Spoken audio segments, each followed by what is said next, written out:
Lie down.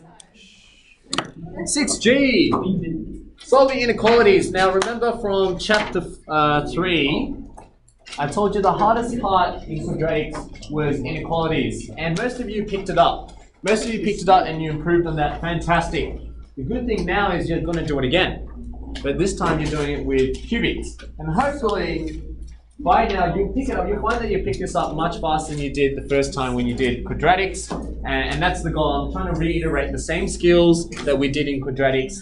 So if you weren't listening back in quadratics, this is a great time for you to pick up again.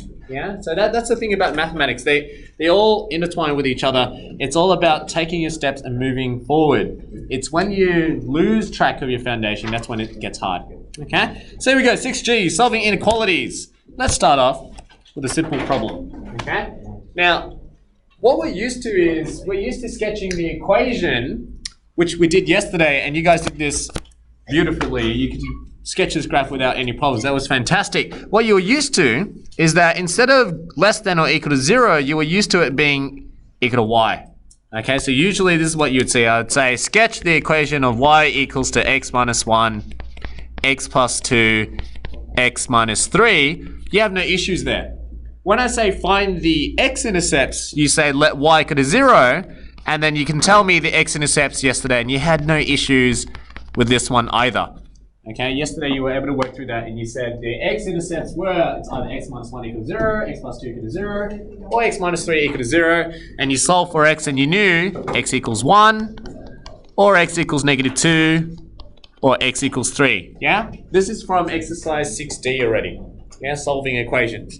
So you knew the x-intercepts, and what you would have done yesterday is you would have said, well, that means you got negative 2 as your x-intercept, you got 1 as your x-intercept, and you got 3 as your x-intercept. Then I taught you yesterday how to sketch the equation. You needed x-intercept, and what else do you need? Y-intercept.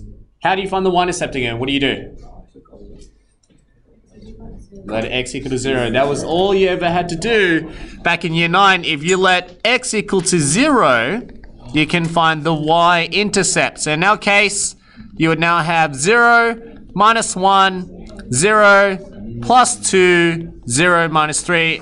If you times them all together, negative 1 times 2 times negative 3. What does that give you? Negative 1 times 2 times negative 3. What does that give you? 6. So that tells me now, you can already see the shape. If you were to sort of sketch it, a cubic equation where you cross the x-axis 3 times, and if you look at the x's now, is this a positive graph or a negative graph? What kind of graph is it? Trent, is it positive or negative graph, the one I've given? It's positive. Positive, fantastic. And now if we know it's positive, you can draw the shape. A positive shape, which we know that as you move to the right, it goes up. That's what positive shapes are. Okay, so a positive cubic graph, the further you go to the right, the more it goes up. A negative graph would mean that the further you go to the right, it goes down. Okay, so if I draw in blue, a negative graph would look something like this. But then that means your y-intercept would be down here rather than up here. Okay, so it all makes sense so far. This is my graph. Now that's what I said in quadratics. I said the most important part was that you had to be able to sketch it. Same thing with cubics now. You have to be able to sketch this to answer this question. Now how many of you remember when we say less than or equal to 0, what am I looking for? So I've drawn the graph. What am I looking for, Akita?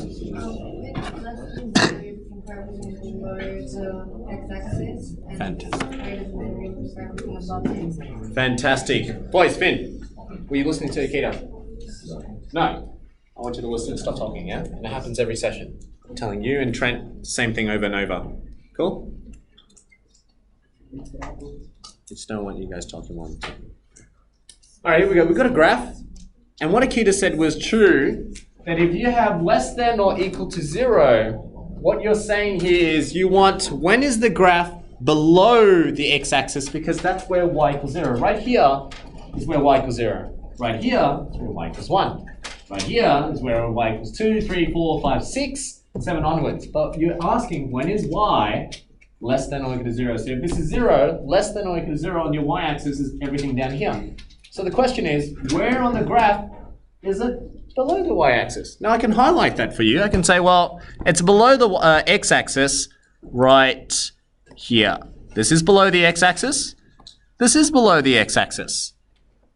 So if you had to tell me, if you had to describe to me where it is below the x-axis, you can clearly see that on the x-axis here, it's any numbers that less than -2 will give you a y value less than 0. If I chose a number between 1 and 3, I will get a y value under the x-axis. Okay, so if I were to answer my question here, all you have to say now is about writing. All you have to say is, in terms of the domain, you would say x needs to be smaller than -2, because that's, if you chose any numbers less than -2, you'll get a y value that is negative, or less than 0. That's what you want. And if you chose any numbers between 1 and 3, so 1 and 3, you will get y values. Any numbers between 1 and 3, you will get coordinates below the y-axis, or below the x-axis. Okay? So one of the things I mentioned, and I noticed in your exercise books when I was marking it last term with quadratics, I said smallest number is always on the left, larger numbers are always on the right. And the other thing that I noticed in your notations as well, most of you were doing this wrong, where sometimes you do this. Okay? And for some questions that would be correct, but that's not how we write it. Don't you ever write it the other way around. Okay, so that's in your exercise books. If I wrote, that's not how we write it, don't write it like that. So for example, if I gave you a shape that looked like this, it was between 1 and 3, and I ask, when is it above the x-axis? And a lot of you would say it's bigger than 1. Okay, so it's larger than 1 but less than 3. So you're meant to say x is bigger than 1 and x is smaller than 3. Okay, you would say x is bigger than 1 but less than 3. What you shouldn't do is the other way around, where if I asked you this question, I said, when is it above the x-axis? And you'd say, x needs to be smaller than 1 and x needs to be bigger than 3. See, when it's bigger than 3, you get all the y values up here. When it's smaller than 1, you get all the y values up here. You're meant to write it separately. What you don't write is like this, and this is what I saw in your exercise books, and I don't want to see that. This is what most of you wrote, or some of you wrote here. You wrote to be less than 1. This is 1, that's 3, so x has to be less than 1, and x has to be greater than 3. Yeah, don't write it like that. That's not how we write it. Notationally, that's wrong. Okay, what that's actually saying is 1 is bigger than x, and x is bigger than 3. That's not what we're trying to say. We're trying to say x is smaller than 1. Okay, oh sorry, x is smaller than 1 and x is bigger than 3. That's how we say that. Okay, so don't write it like this. I don't want to see that notation. This is wrong. Okay? The only time you put them together is when it's in between. If it's separate, if they're two separate domains, you write it as two separate domains. You don't write it together. Okay? So that's just a notation. Any questions so far? We're pretty good? Yeah? Alright, so I'm just going to rub this side off and we're going to do B. Okay, we're going to revise what we did yesterday about sketching with the squares. Okay? Yep, absolutely, because this is less than or equal to, so that means we know these have to be less than or equal to as well. Yep. Sorry, I'm just going to rub this off.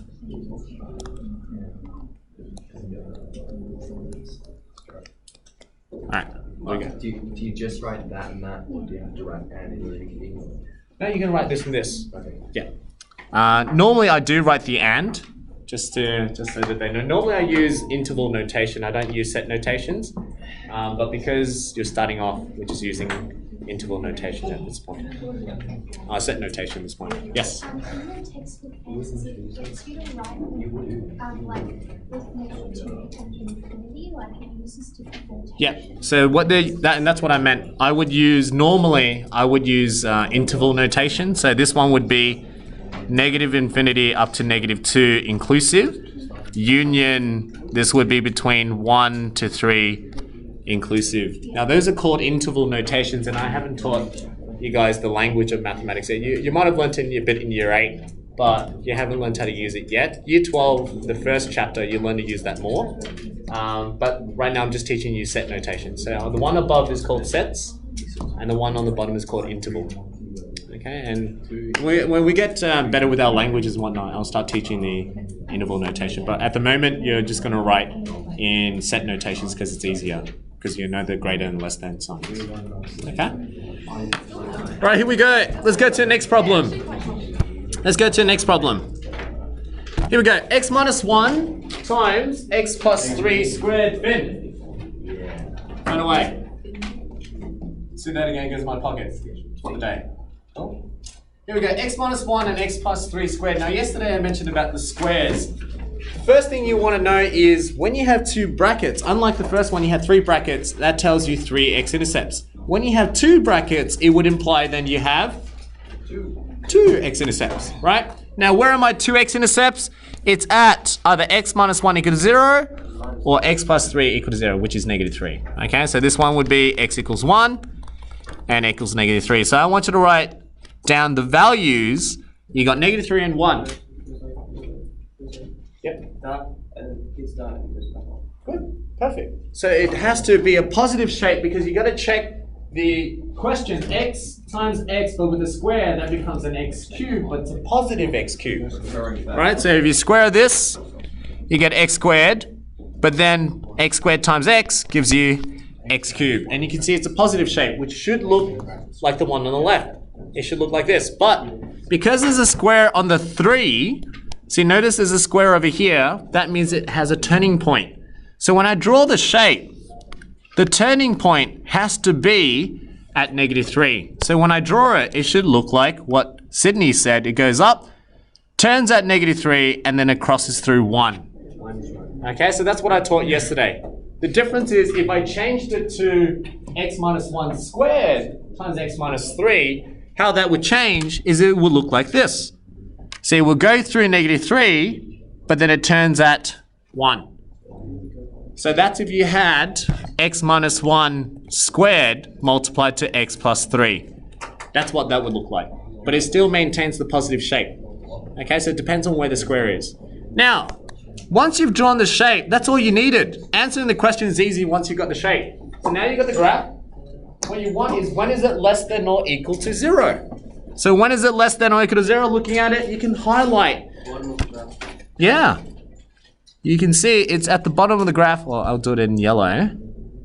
You can see it's just this section here. That's less than. But because it said less than and equal to 0, you include the turning point. And you keep going. And that's less than, and you also include 1. Is that turning point like negative 3 plus 1 divided by 2? Negative 3 plus 1? Yeah.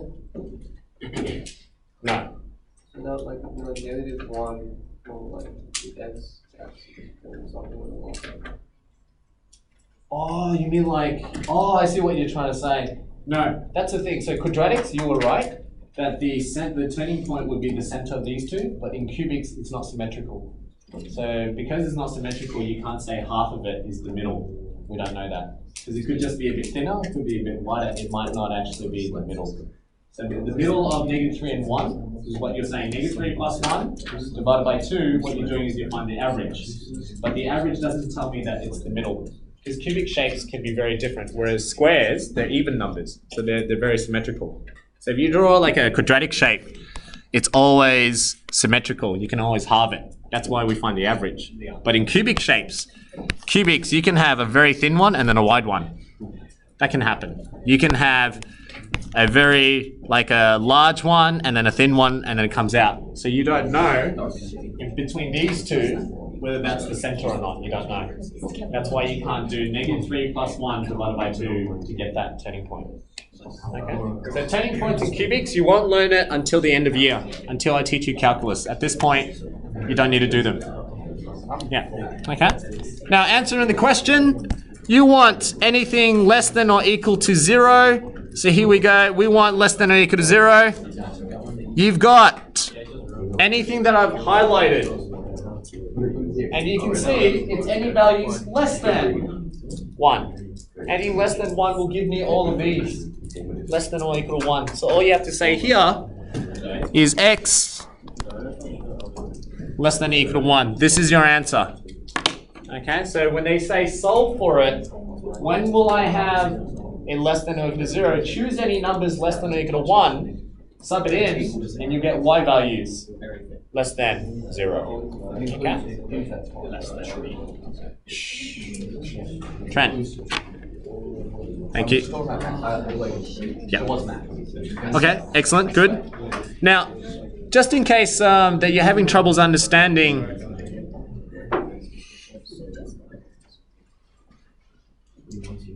thank you. Better be sorry. Here we go. X less than or equal to 1. What you're trying to say is if you choose any numbers less than -1 or smaller than -1, what should happen is if you sub it into the equation, it should be less than or equal to 0. Now you can trial and error that, which I don't want you to trial and error. I wanted you to look at the graph and make it easier. So if I chose any numbers less than less than 1 now, you can try 0 for example. See, if you chose x equals 0, that's smaller than 1. If you sub into the equation, you get 0 minus 1, 0 plus 3 squared. And what you can see, this becomes -1 multiplied 2, 3 squared, and that becomes -9. And that's clearly smaller than 0. And that's why I'm saying you don't have to trial and error to figure that out. You can look at the graph and say, it's clearly any numbers you choose now is going to be less than 0 or -1. Okay? That's the goal for today. How do we feel? It's all right? Yeah? No? All right. We're going to do another one.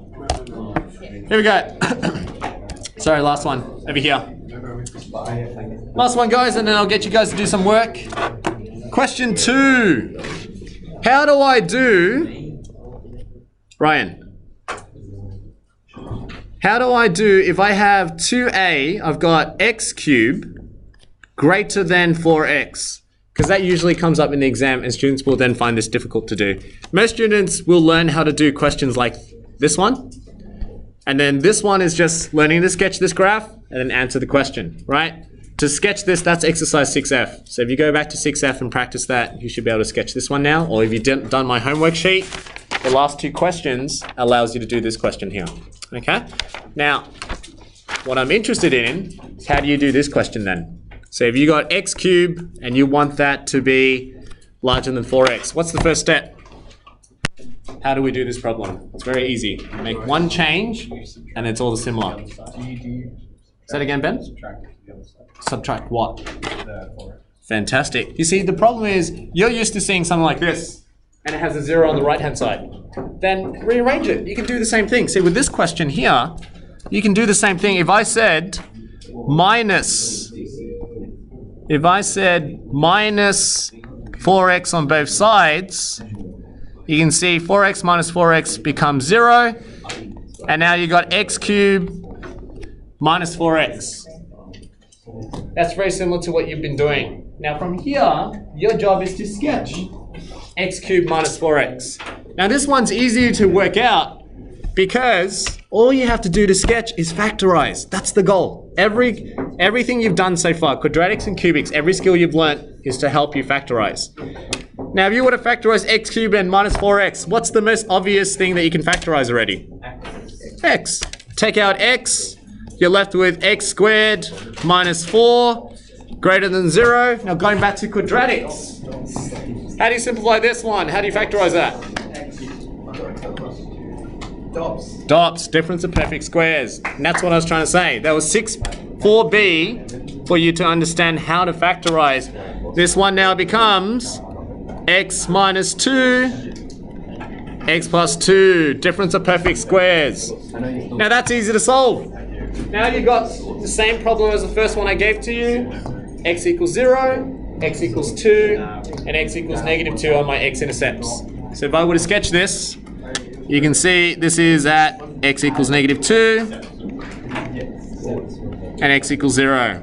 Put them all in, you got 0, -2, and 2. Sketch the graph. Is it a cubic graph? Is it a positive graph or a negative graph? Positive. So we know it has to go up, down, and then eventually all the way up. So there you go, that's my graph. Now you got to answer the question though. It says solve the following cubic inequalities. You've sketched a graph. It's now easy to answer the question. The question was, when is it greater than 0? You can see here, I'm going to highlight it. This is your question. When is it greater than 0? Right? So when is it greater than 0? I'm going to highlight in yellow over here. Greater than 0 is from here to here and here onwards. Okay, that's when it's above the y-axis. So when is it greater than 0? When is this graph greater than 0? When is this graph greater than 0? I've highlighted. That's bigger than 0, and that's bigger than 0. So how do you answer your question? You know, for it to be bigger than 0, it has to be between... Whoops. Oh, what happened there? Uh-oh. There you go. It has to be between -2 to 0, and it also has to be bigger than 2. And that's your answer there. So that's how you answer this question. You say, you can see it's between -2 and 0. That's my x values. Where it's above 0. And we can see that if I chose any numbers greater than 2, y values are bigger than 0. So x bigger than 2, and x is larger than -2 but smaller than 0. Okay? So those are my two answers. There you go. Good? That's exercise 6G. Okay, so you're going to sketch and then read. That's all it is. 6F is to sketch. 6G is to work on an equation. That's what I want you to do. 6G. Now remember, those students who didn't give me their homework, and you told me you're going to hand it in today, I'm going to be calling out your names. I want them now, so I can mark them. Thank you. And for those students who weren't here, like I said, hand it to me on Friday, because I'll see you Friday. What are you confused about? Alright. Didn't you work out there was x minus 1 instead? Yeah.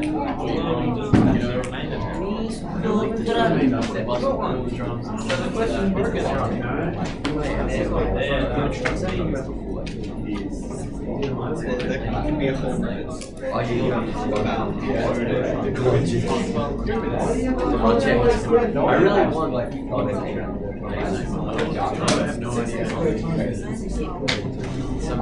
actually, I thought that's better, but I think it's just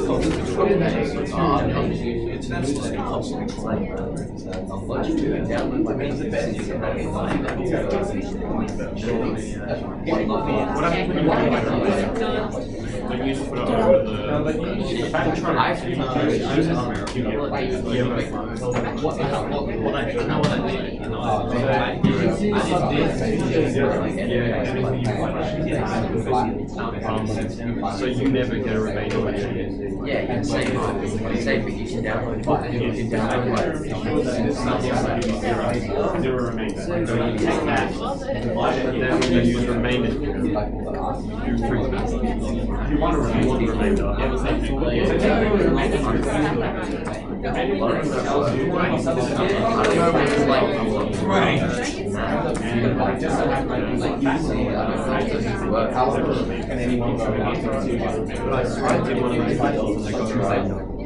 I'm not really cool with everything. And then I use the back in the day. Back in the day,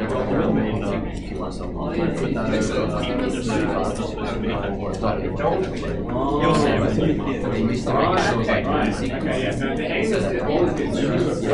They used to make it so like the problem is the sound font. Yeah, let's play the sound. Always less.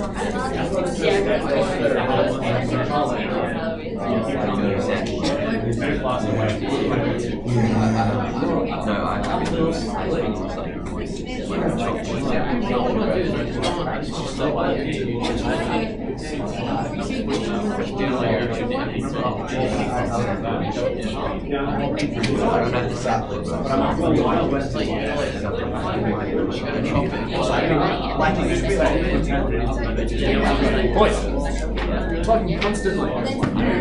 You've done your homework?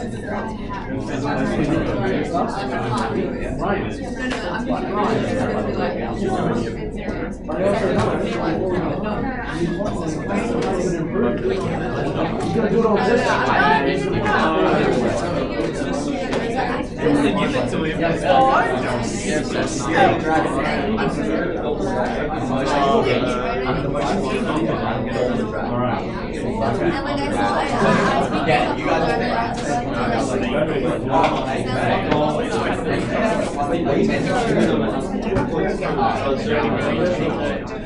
I don't know why I said that.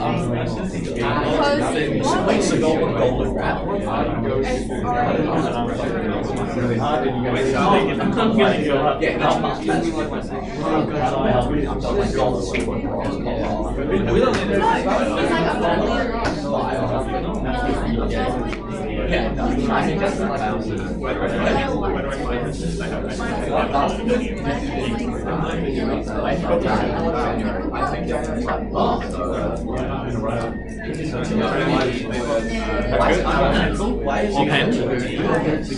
And textbook, I've got a textbook for you. Even better.